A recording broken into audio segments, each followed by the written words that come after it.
اپنے مقدس لبوں سے بوسہ دیا کرتے تھے. میرے نبی اپنے نواسے کو سونگھا بھی کرتے تھے, اپنے نواسے کو چوما بھی کرتے تھے. ایک دن حضرت فاطمہ نے پوچھا یا رسول اللہ, اے میرے والد ذرا یہ تو بتائیے کہ آپ امام حسین کو چومتے ہیں, یہ تو سمجھ میں آتا ہے لیکن سونگھنا سمجھ میں نہیں آتا ہے. تب میرے نبی نے ارشاد فرمایا, بیٹی فاطمہ, میرا بیٹا حسین یہ جنتی پھول ہے جو اللہ نے مجھے دنیا میں عطا فرمایا ہے. جب میرا جی چاہتا ہے کہ میں اپنے نواسے کو پیار کروں تو اسے چوم لیتا ہوں, اور جب میرا جی چاہتا ہے کہ میں جنت کی خوشبو کو سونگھوں تو اپنے نواسے کو سونگھ لیتا ہوں. میرے نبی نے جنتی پھول فرمایا ہے. ایک پرطرح کے زندہ دل مسلمانوں, آپ اپنے دل پہ ہاتھ رکھ کر کے بتاؤ اور ذرا دیکھ کر کے سوچ کر کے بتاؤ پھول کی کیفیت کیا ہوتی ہے, پھول کی حالت کیا ہوتی ہے. پھول پرطرح کی سرزمین پہ کھلے, صبح کو کھلے گا شام کو مرجھا جائے گا. پھول فتح گنج کی سرزمین پہ کھلے, صبح کو کھلے گا شام کو مرجھا جائے گا. پھول بریلی کی سرزمین پہ کھلے, صبح کو کھلے گا شام کو مرجھا جائے گا. پھول پیلی بھی شریف کی سرزمین پہ کھلے, صبح کو کھلے گا شام کو مرجھا جائے گا. پھول بدایوں کی سرزمین پہ کھلے, صبح کو کھلے گا شام کو مرجھا جائے گا. پھول ہندوستان کی سرزمین پہ کھلے, صبح کو کھلے گا شام کو مرجھا جائے گا. پھول پاکستان کی سرزمین پہ کھلے, صبح کو کھلے گا شام کو مرجھا جائے گا. لیکن یہی پھول اگر مدینے کی سرزمین پہ کھلے اور فاطمہ کی گود میں کھلے, علی کا بیٹا بن کر کے کھلے, نبی کا نواسا بن کر کے کھلے, تو یہ پھول مرجھائے گا نہیں. میدان کربلا میں 3 دن کا پیاسا رکھا جائے گا تب بھی یہ پھول مرجھائے گا نہیں. میدان کربلا سے آواز آئے گی, کتنے مہکے ہوئے ہیں مدینے کے پھول, کتنے مہکے ہوئے ہیں مدینے کے پھول, کربلا تیری قسمت پہ لاکھوں. نعرے تکبیر, نعرے رسالت, نعرے غوثیت, مسلک اعلی حضرت, ذکر شہید اعظم کانفرنس, ذکر شہید اعظم کانفرنس, سرزمین کرترا, سرزمین کرترا. نعرے تکبیر, نعرے رسالت.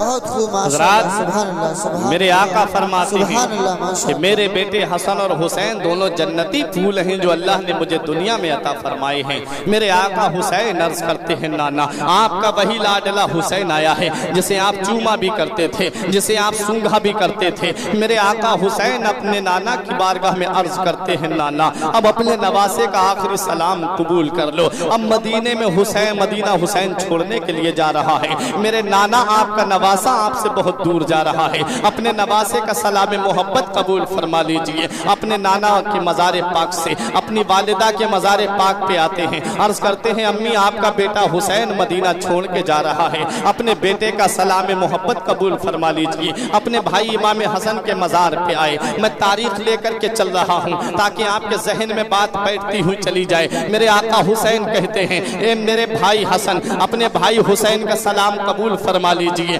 میرے آقا حسین عرض کرتے ہیں, بھائی حسن آپ کا بھائی آپ سے بہت دور جا رہا ہے, میں اب میرا سلام محبت قبول فرما لیجئے. اب یہ چھوٹا سا قافلہ میرے آقا حسین کا ہے, مدینے کے باہر سامان سفر تیار کیا جا رہا ہے. مدینے کے بوڑھے باہر نکل کر کے آ گئے, عورتیں باہر نکل کر کے آ گئیں, بچے باہر نکل کر کے آ گئے, جوان باہر نکل کر کے آ گئے. بچے رو رو کے عرض کرتے ہیں, آقا حسین مدینہ چھوڑ کر کے مت جاؤ. عورتیں حضرت زینب حضرت شہربانو سے کہتی ہیں, آپ حسین سے کہیے گا کہ وہ مدینہ چھوڑ کر کے نہ جائیں, انہیں دیکھ لیتے ہیں تو نانا مصطفیٰ کی یاد ہمارے دلوں میں تازہ ہو جاتی ہے.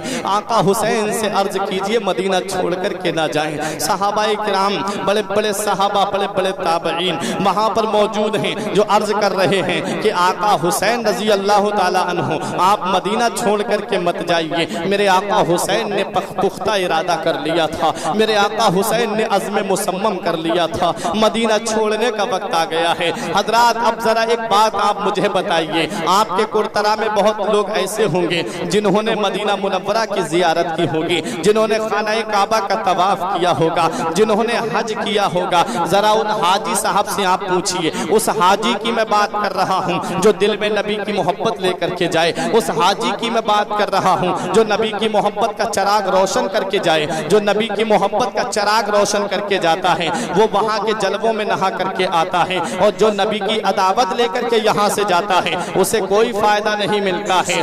مدینہ جاتے ہیں یوں تو ہزاروں، مدینہ دیکھتا ہے کوئی، مدینے کی سرزمین تو وہ سرزمین ہے۔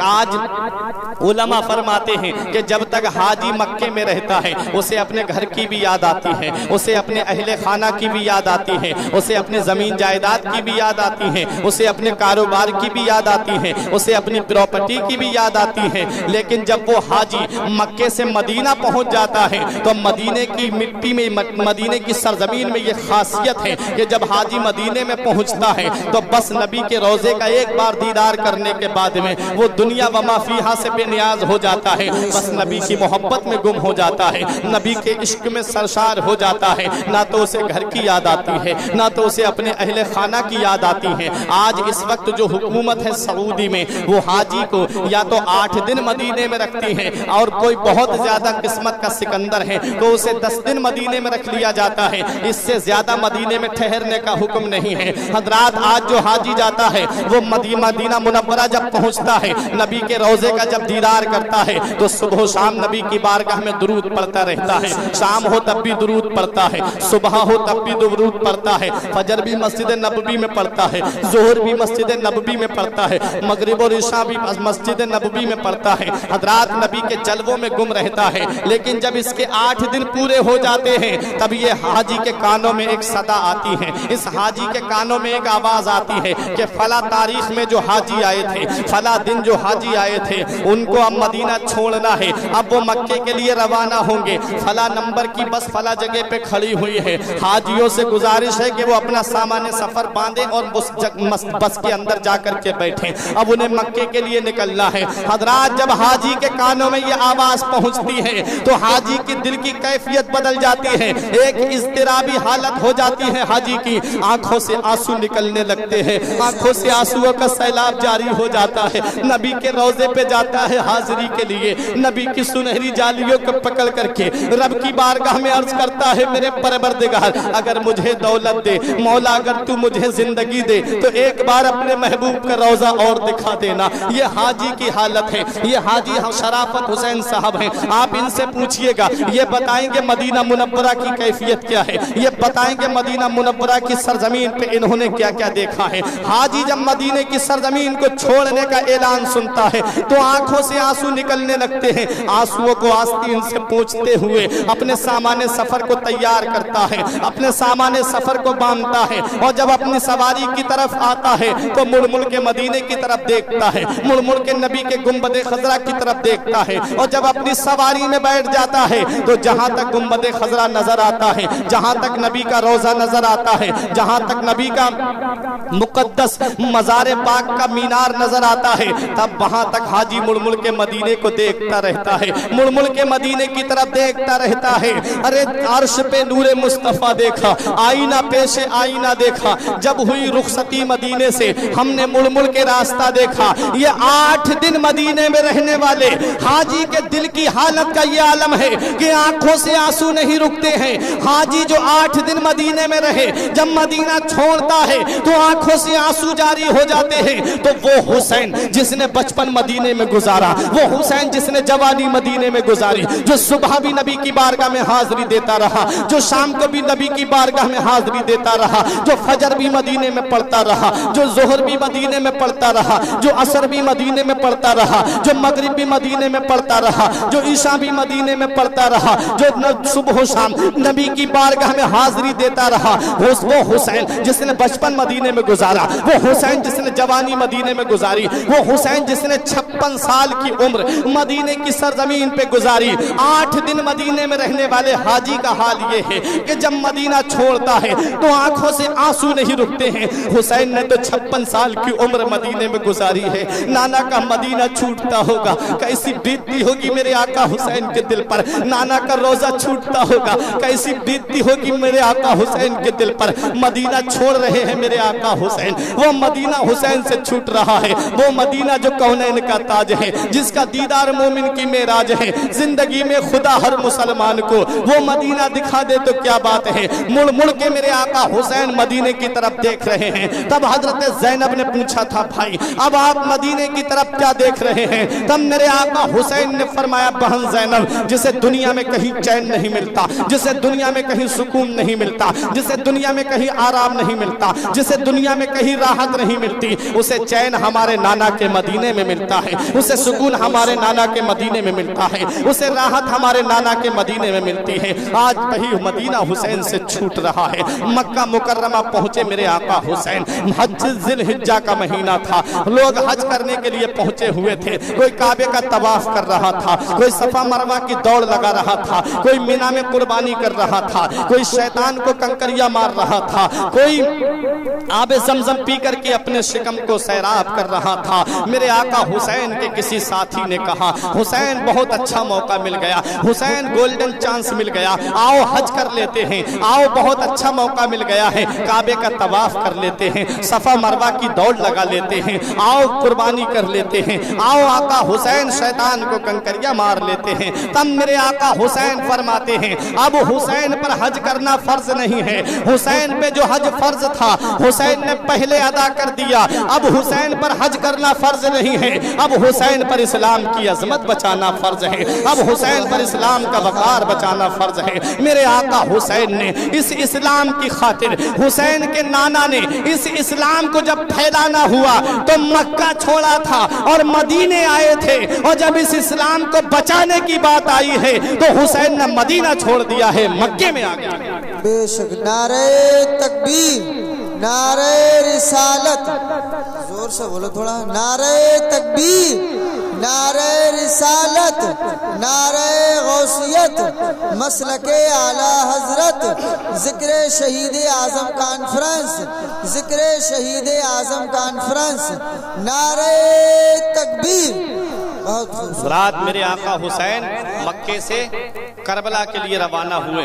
شاعر کہتا ہے محمد پہ سب کچھ لٹانے چلے ہیں، حسین آج سر کو کٹانے چلے ہیں، محمد پہ سب کچھ لٹانے چلے ہیں، حسین آج سر کو کٹانے چلے ہیں، جو بچپن میں نانا سے وعدہ کیا تھا اسے کربلا میں نبھانے چلے ہیں، اسے کربلا میں نبھانے چلے ہیں، ملے گا نہ تاریخ میں ایسا غازی لگا دے جو اولاد کی جان کی بازی، ملے گا نہ تاریخ میں ایسا غازی لگا دے جو اولاد کی جان کی بازی،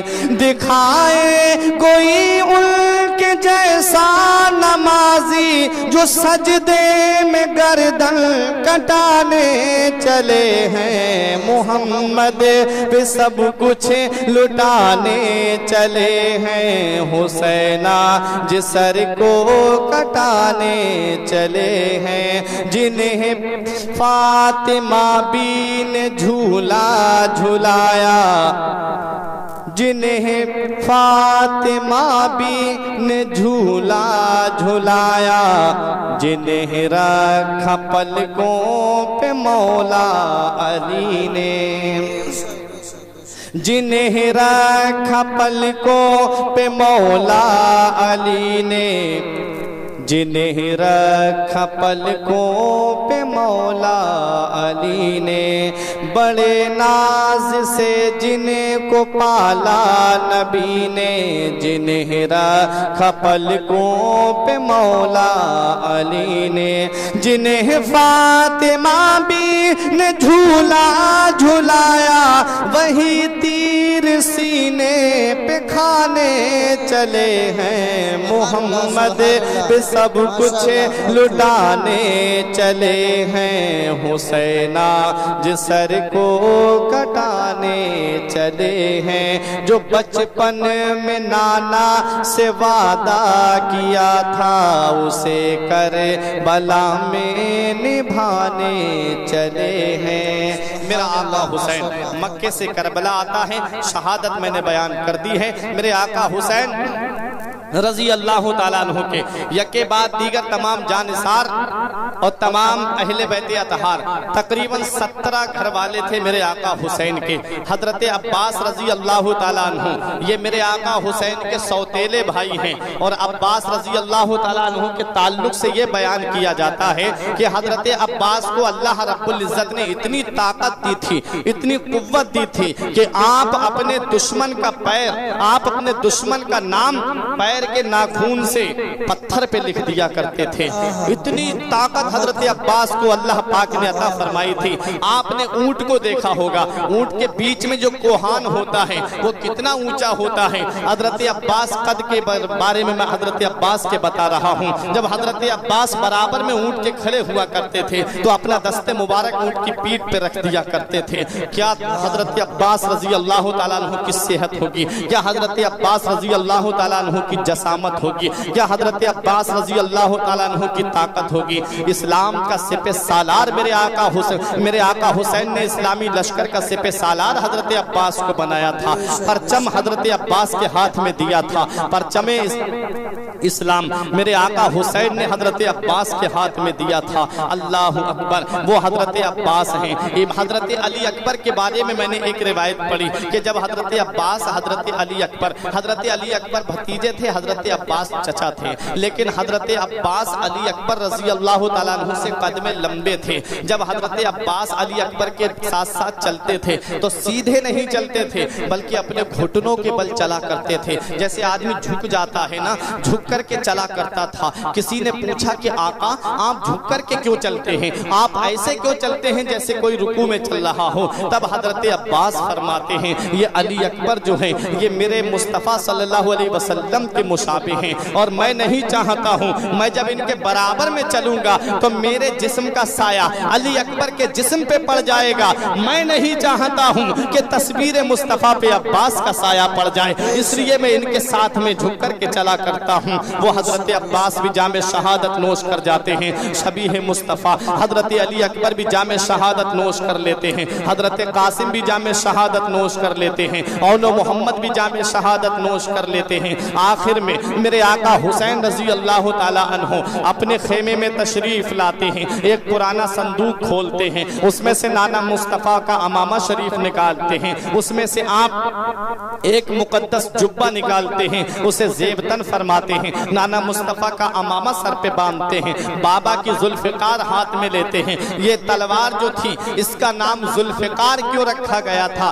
ذوالفقار کا معنی آتے ہیں دو ٹکڑے کر دینے والی. مولا علی شیر خدا کی تلوار کی شان یہ تھی کہ جس جنگ میں آپ آ جاتے تھے تو تلوار آپ کی جس کے اوپر پڑ جاتی تھی وہ دو ٹکڑے ہو کے زمین پہ گر جاتا تھا. اس لیے مولا علی شیر خدا کو تلوار کو ذوالفقار کا لقب دیا گیا تھا. لا فتح الا علی, لا سیف الا ذوالفقار. حضرات گرامی میرے آقا حسین ذوالفقار ہاتھ میں لیتے ہیں. اب میرے آقا حسین اپنے خیمے والوں کو اکٹھا کر کے اپنی بیوی شہربانوں کو اپنے سینے سے لگاتے ہیں.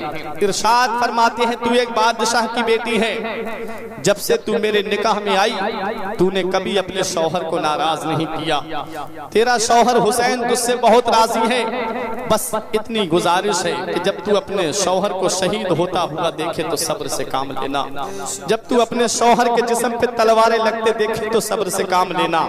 میرے آقا حسین اپنی بہن زینب کو صبر کی وصیت فرماتے ہیں. ارشاد فرماتے ہیں بہن زینب تو نے مدینے سے لے کے مکے تک, مکے سے لے کے کربلا کے ریگستان تک اپنے بھائی کا ساتھ دیا. ہر مقام پہ صبر سے کام لیتی رہی. لہٰذا جب تو اپنے بھائی کے جسم پہ تلواریں لگتے دیکھے تو صبر کرنا. جب تو اپنے بھائی کے جسم پہ نیزے برچھی بھالے لگتے دیکھے تو صبر کرنا. صبر کی تلقین فرماتے ہیں میرے آقا حسین اپنے جوان بیٹے امام زین العابدین رضی اللہ تعالیٰ عنہ جن کا نام علی اوسط تھا. حضرات میرے آقا حسین کے 3 بیٹے, لیکن تینوں بیٹوں کے نام میرے آقا حسین نے علی پہ رکھے تھے. آج ہمارے گھر میں بیٹا پیدا ہو جائے اور مولوی صاحب سے آپ نام پوچھیں وہ اسلامی نام آپ کو بتا دیں تو آپ کہتے ہو یہ ہمارے فلاں خاندان میں فلاں کا نام ہے، فلاں رشتہ داری میں فلاں کا نام ہے، لیکن مولا علی شیر خدا کے لاڈلے امام حسین کے 3 بیٹے پیدا ہوئے، تینوں کے نام امام حسین نے علی رکھے تھے تاکہ باپ کی بھی یادگار تازہ رہے، لیکن پکارنے کے لیے ان کو ایک کو علی اکبر کر دیا، ایک کو علی اوسط، ایک کا نام علی اصغر، اکبر بڑا والا، اوسط بیچ والا، اصغر چھوٹا والا، یہ پکارنے کے لیے الگ سے امام حسین نے پہچان کے لیے الگ نام رکھ دیا۔ لیکن یاد رکھو مسلمانوں، میرے آقا حسین کے 3 بیٹے تینوں میدان کربلا میں ہیں، لیکن 2 جام شہادت نوش کر جاتے ہیں، ایک علی اکبر، ایک علی اصغر۔ علی اوسط جن کا نام امام زین العابدین ہے وہ میدان کربلا میں ابھی ہیں، بخار نے اتنا کمزور بنا دیا ہے، بخار نے اتنا نڈھال کر دیا ہے امام زین العابدین کو، آپ تلوار کا سہارا لے کر کے کھڑے ہوتے ہیں لیکن کمزوری کی وجہ سے وہیں پر پھر گر جاتے ہیں۔ میرے آقا حسین نے اپنے لاڈلے کو سینے سے لگایا۔ آج دنیا کا ایک انسان یہ کہتا ہے ظالم، کہتا ہے حسین میدان کربلا میں مختار نہیں تھے بلکہ مجبور تھے۔ ارے میرا آقا حسین مختار تھا، آپ اس ظالم نے یہ کہا تھا کہ حسین اگر مختار ہوتے تو اپنے بچوں کو کیوں نہیں بچا پائے؟ حسین کے بچے یکے بعد دیگر میدان کربلا میں شہید ہو گئے، اگر حسین مختار ہوتے تو حسین اپنے بچوں کو بچا لیتے۔ ارے میں کہوں گا ظالم سن لے، میرا آقا حسین مختار تھا، مختار۔ میرے آقا حسین نے جسے دینا تھا اسے دے دیا، اور جسے میرے آقا حسین نے یہ فرما دیا کہ بیٹا تیرا کچھ نہیں ہوگا، تو سلامت رہے گا، تجھ سے میری نسل کا سلسلہ چلے گا، تو مدینہ بھی جائے گا، اس کو میرے آقا حسین رضی اللہ تعالیٰ عنہ نے فرمایا کہ میرا بیٹا زین العابدین تو مدینے تک جائے گا، تجھے ابھی بڑی کلفتوں کا سفر کرنا ہے، تیرا وقت ابھی نہیں آیا ہے، بیٹا تجھ سے میری نسل کا سلسلہ چلے گا۔ جسے حسین کو دینا تھا میرے آقا حسین نے خود دے دیا، اور جسے بچانا تھا اسے میرے آقا حسین نے بچا دیا۔ سبحان اللہ، سبحان میرا آقا حسین مختار تھا۔ حضرات امام زین العابدین کی تاریخ میں ابھی آپ کے سامنے بتاؤں گا۔ میرے آقا حسین اب اپنی سواری کی طرف آتے ہیں، اپنی سواری پہ سوار ہوتے ہیں۔ میرے آقا حسین نے اپنے گھوڑے کو ایڑ لگائی، لیکن آقا حسین کا گھوڑا آگے بڑھنے کا نام نہیں لے رہا تھا۔ میرے آقا حسین نے فرمایا میرے غازی کیا یزیدیوں کی تلوار دیکھ کر کے ڈر گیا ہے؟ کیا یزیدیوں کے نیزے دیکھ کر کے ڈر گیا ہے؟ کیا یزیدیوں کی برچیاں دیکھ کر کے ڈر گیا ہے؟ کیا یزیدیوں کی کثرت دیکھ کر کے ڈر گیا ہے؟ تب میرے آقا حسین کی سواری نے اپنی زبان میں کہا تھا نہیں میرے آقا نہیں، بلکہ ایسا کچھ نہیں ہے، میں حسینی ہوں، حسینی، میں یزیدی نہیں ہوں۔ میرے آقا حسین میں آگے کیسے بڑھ سکتا ہوں؟ میرے پیروں میں سکینہ نے بیڑیاں ڈال دی ہیں۔ سکینہ نے دونوں ہاتھوں سے گھوڑے کی ٹانگ کو پکڑ لیا تھا اور کہہ رہی تھی مت لے جا میرے بابا کو، مت لے جا میرے بابا کو میدان کربلا میں۔ وہاں سے میرے چچا عباس واپس نہیں آئے، وہاں سے میرا بھائی علی اکبر واپس نہیں آیا، وہاں سے میرا بھائی قاسم واپس نہیں آیا، وہاں سے میرے 6 ماہ کا بھائی اصغر واپس نہیں آیا۔ مت لے جا میرے بابا کو، مجھے بابا کے بغیر نیند نہیں آتی ہے، جب تک میں بابا کے سینے پہ اپنا سر نہیں رکھ لیتی ہوں تب تک مجھے نیند نہیں آتی ہے۔ میں اپنے بابا کے بعد میں اپنا سر کس کے سینے پہ رکھ کر کے سوؤں گی؟ مت لے جا میرے بابا کو، بابا کے بعد میں کس کے سہارے پہ رہوں گی؟ میرے آقا حسین اپنی سواری سے نیچے تشریف لاتے ہیں، اپنی بیٹی کو سینے سے لگاتے ہیں، ارشاد فرماتے ہیں بیٹی بڑی کلفتوں کا سفر ہے، بیٹی بڑی دقتوں کا سفر ہے، بیٹی ہر مقام پہ صبر سے کام لیتی رہنا، بیٹی اللہ صبر کرنے والوں کے ساتھ میں ہے۔ یہ جابر ہیں جبر کر رہے ہیں، ہم صابر ہیں صبر کر رہے ہیں۔ میرے آقا حسین اپنی بچی کو صبر و رضا کے گہوارے میں پہنچا دیتے ہیں۔ بہن زینب کی آواز آتی ہے بھائی حسین آج تم دولہا بن کر کے میدان کربلا میں جا رہے ہو۔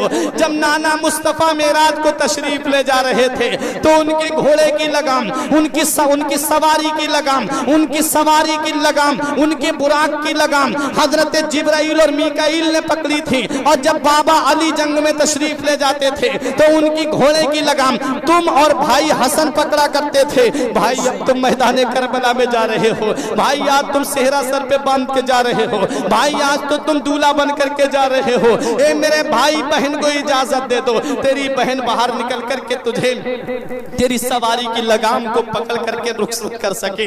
میرے آقا حسین فرماتے نہیں بہن زینب نہیں، بلکہ تو صابروں کی بیٹی ہے، صابروں کی بہن ہے، صابروں کی ماں ہے، میری بہن صبر سے کام لینا، تو باہر مت نکلنا، تجھے ماں فاطمہ وہاں کی وہ بات یاد نہیں ہے جب ماں فاطمہ نے اپنے شوہر علی سے یہ وصیت کی تھی کہ جب میرا انتقال ہو جائے تو میرا جنازہ رات کے اندھیرے میں نکالنا۔ حضرت علی نے پوچھا تھا کہ رات کے اندھیرے میں کیوں؟ تو کہا کہ جس فاطمہ کو دن کے اجالے میں کسی نے نہیں دیکھا ہے اس فاطمہ کو رات کے اندھیرے میں بھی کوئی نہ دیکھے، وہ حضرت فاطمہ کا پردہ تھا۔ میں اپنی ماں اور بہنوں کو یہ پیغام دینا چاہوں گا کہ تم حضرت فاطمہ کی محبت کا دم بھرتی ہو، تم حضرت زینب کی محبت کا دم بھرتی ہو۔ محبت کا تقاضا یہ نہیں ہے کہ تم بے پردہ میلوں میں جا کر کے گھومو، محبت کا تقاضا یہ نہیں ہے کہ تم بے پردہ جا کر کے بازاروں میں گھومو، محبت کا تقاضا یہ نہیں ہے کہ تم بے پردہ جا کر کے مارکیٹ میں گھومو۔ تمہیں کسی چیز کی ضرورت ہے اپنے گھر والوں سے کہو۔ حضرات گرامی، میں آپ کو یہ بتانا چاہتا ہوں میدان کربلا میں کتنا اہتمام کیا گیا ہے پردے کا۔ حضرت زینب نے کہا اجازت دے دو بھائی، آپ کی بہن باہر نکل کر کے آپ کو رخصت کر سکے، تو میرے آقا حسین فرماتے ہیں نہیں میری بہن زینب، پردے میں رہنا، پردے میں باہر مت نکلنا۔ میری پیاری بہن زینب، ہمارے نانا مصطفیٰ نے فرمایا ہے کہ جو عورت بے پردہ گھر سے باہر نکلتی ہے اس پر اللہ کی بھی لعنت ہوتی ہے، فرشتوں کی بھی لعنت ہوتی ہے، اور تمام روئے زمین کی اس کے اوپر لعنت ہوتی ہے۔ اس لیے پردے میں رہنا۔ میرا آقا حسین پردے کی تلقین فرما کر کے اب میدان کربلا میں آتا ہے۔ یزیدیوں کو میرے آقا حسین نے خطبہ دیا تھا، میں نبی کا نواسا ہوں، میں نبی کا لاڈلا ہوں، میں نبی کا نور نظر ہوں، میرے خون سے اپنے ہاتھوں کو مت دھو۔ تب یزیدیوں نے کہا تھا حسین دو باتوں میں فیصلہ، یا تو جنگ کرو یا یزید کی بیعت کرو۔ میرے آقا حسین فرماتے ہیں مجھے اگر یزید کی بیعت کرنا ہوتی تو مدینے کی سرزمین کو چھوڑ کر نہیں آتا، یزید کی بیعت کرنا ہوتی تو مکے کی سرزمین کو چھوڑ کر کے نہیں آتا۔ میرے آقا حسین فرماتے ہیں آ جاؤ میرے مقابلے کے لیے، جو سب سے بڑا تمہارا بہادر ہو، جو سب سے بڑا تمہارا طاقتور سورما ہو، بھیجو میرے مقابلے کے لیے۔ لیکن کون آئے؟ جب شیر جنگل کا اگر کہیں بستی میں پہنچ جاتا ہے تو پوری پوری بستیاں خالی ہو جاتی ہیں۔ آج تو علی کا شیر میدان کربلا میں آیا ہے، 22,000 بکریوں کے سامنے علی کا شیر کھڑا ہوا ہے، ایک ادھر ادھر بھاگنے والے بھاگ رہے ہیں۔ کون ہے جو حسین سے مقابلہ کر سکے؟ جس کے باپ نے خیبر کے گیٹ کو اکھاڑا، جس کے باپ نے ملحم یہودی کی گردن کو کاٹا، جس کے باپ نے عمر ابن بت کو پچھاڑا، جن کی بہادری کا چرچا دنیا میں تھا، جن کی شجاعت کا چرچا دنیا میں تھا، جن کی طاقت کا چرچا ملک شام اور ملک روم میں تھا، جن کی طاقت کا ڈنکا ملک شام ملک روم میں بجتا تھا۔ ایک تلوار میں دو ٹکڑے کر دیے مولا علی شیر خدا نے، جو اسی کا آج لاڈلا میدان کربلا میں کھڑا ہے، اسی کا شہزادہ میدان کربلا میں کھڑا ہے۔ یزیدی تو سمجھ رہے تھے اب حسین صبح سے لاشیں اٹھا کر کے تھک گئے ہیں، حسین میں اتنی سکت نہیں ہے، حسین میں اتنی قوت نہیں ہے، حسین میں اتنا پاور نہیں ہے، حسین میں اتنی طاقت نہیں ہے کہ 22,000 یزیدیوں سے مقابلہ کر سکیں۔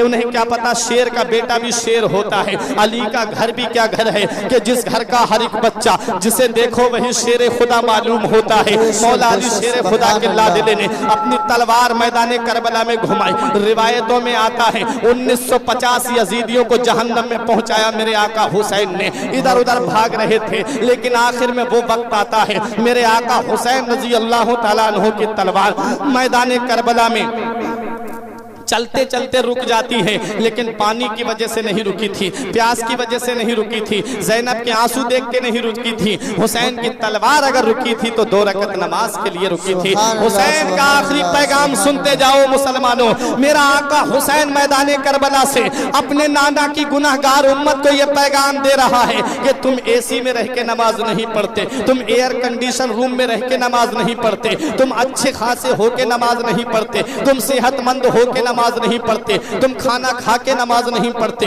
تم پانی پی کے نماز نہیں پڑھتے، تم صحیح و سالم ہو کے نماز نہیں پڑھتے۔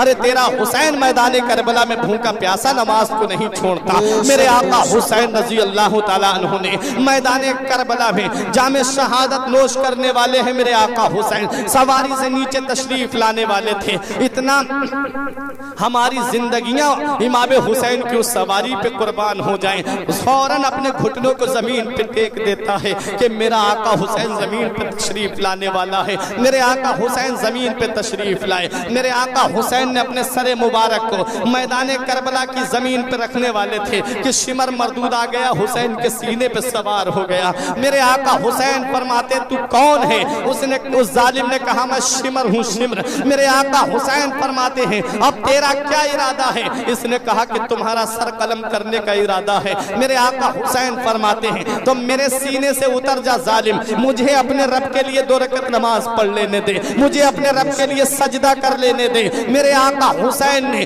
اپنی طاقت سے اپنے آپ کو سجدے کی حالت میں کر لیا۔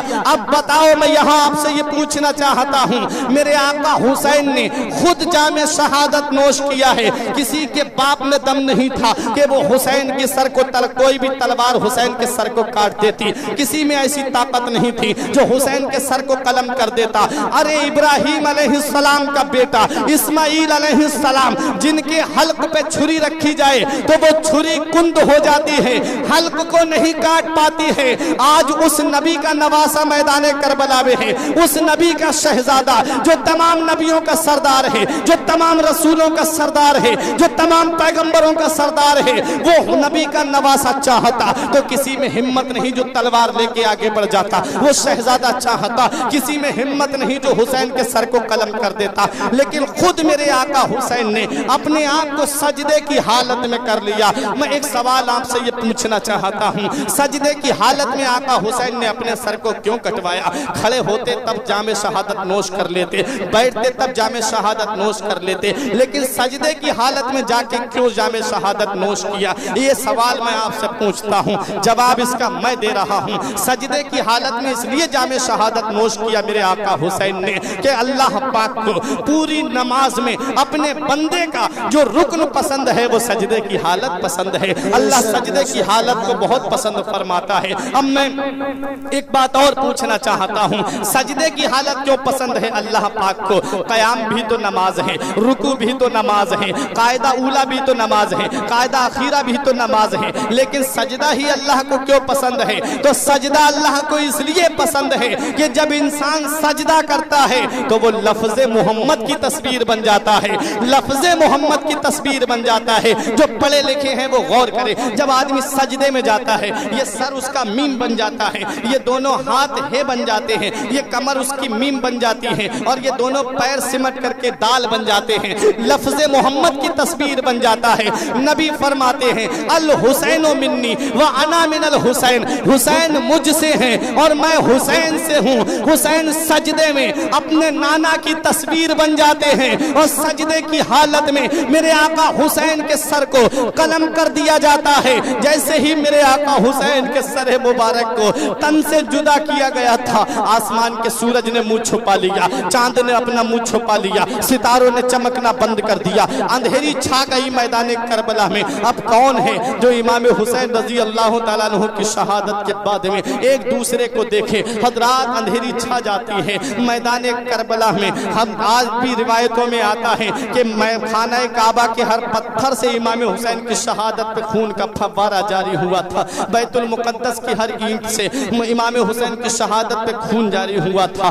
آسمان کے کنارے سرخ ہو گئے تھے، افق شفق جو تم دیکھ رہے ہو، آسمان کے کنارے جو دیکھ رہے ہو، امام حسین کی شہادت پہ سرخ پڑ گئے تھے۔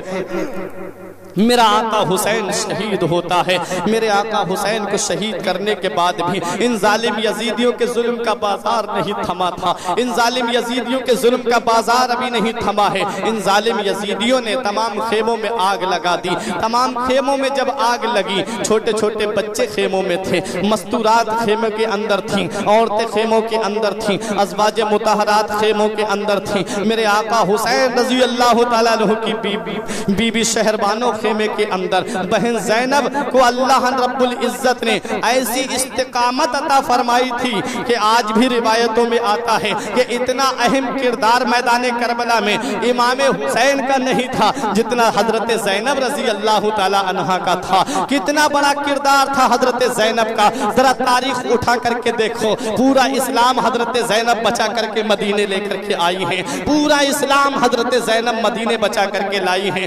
امام